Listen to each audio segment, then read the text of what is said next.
I have to ask you about this complexity that you're facing on a basically daily basis. I think it's a challenge a lot of YouTube folks experience, but you're just so viscerally experiencing it because a lot of what you do in your channel is celebrate music broadly. And so, as part of that process, you have to sometimes show clips of music. And I think all of that falls under fair use, quite obviously. And so, you get all these YouTube copyright claims. And for folks who don't know, if you get three of those, each one of those can be a strike on the channel, and it can take down your channel, and you get some insane amount. You said you got like I think I had a similar thing on the Rick Rubin episode, like 30. I think you said 13. Yeah, 13.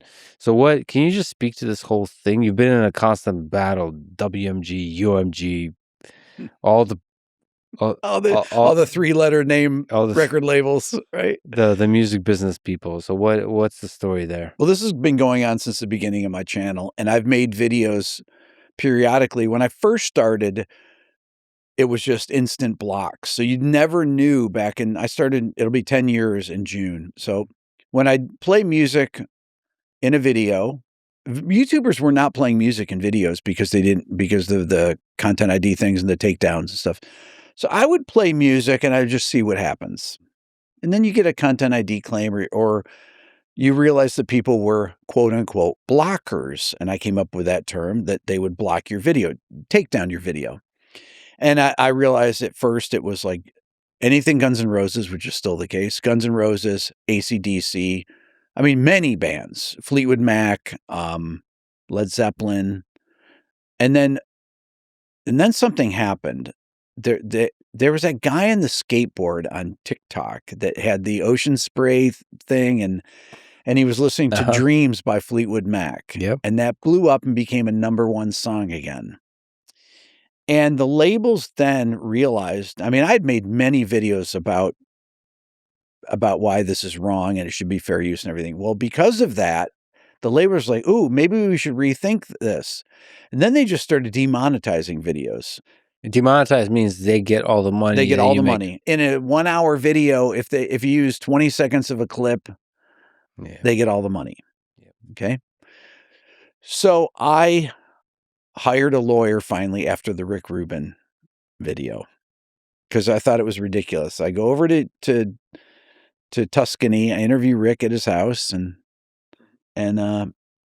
I hired a lawyer to fight this, who I'm going to have on my channel. I don't want to say who it is, but he's another YouTuber. Mm.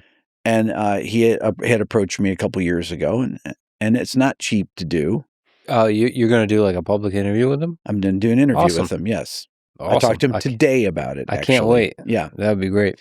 So he said, you should fight these because every single one of them is fair use. And he went through my entire catalog. I have 2,100 videos. And he's fought 4,000 content ID claims and won every single one of them.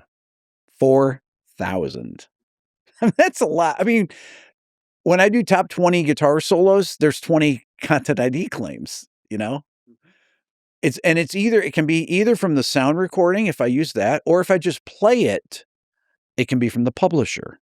That's amazing. Yeah. So is there, I mean, he's still a lawyer, still work. Is there a hopeful thing you can say about the future of? Yeah, fight these content ID claims. If it's fair use, if you're not just playing the song and listening to it, and because a lot of stuff that are reaction videos or whatever that are not where they play the whole song. I mean, I'm using these things and I'm talking. A lot of the times it's in interviews or I'm breaking down a solo and there's a. Yeah. See, that's an obvious one, but even reaction videos, right? Yeah. Even reaction videos. Yes, absolutely. Those are more borderline. Yeah. But I don't know. I love those videos. Absolutely. Like when a person is just sitting there and listening to it, and they're like, like a voice teacher is listening to a vocal performance. Yeah, but those are breakdowns. Yeah, those are breakdowns. Yeah. I think that the content ID stuff that was happening with these major labels, they would hire third parties that would go out, use AI, and go and anytime they detect anything, they always go to the biggest channels first to get the most views. It makes Yeah. sense and stuff. And Yeah. they would claim everything that they could. And historically, YouTubers never would fight back. They were like, oh, this is easy money. Yeah. YouTubers never fight back and at these things because they're afraid to have their channels taken down. Yep.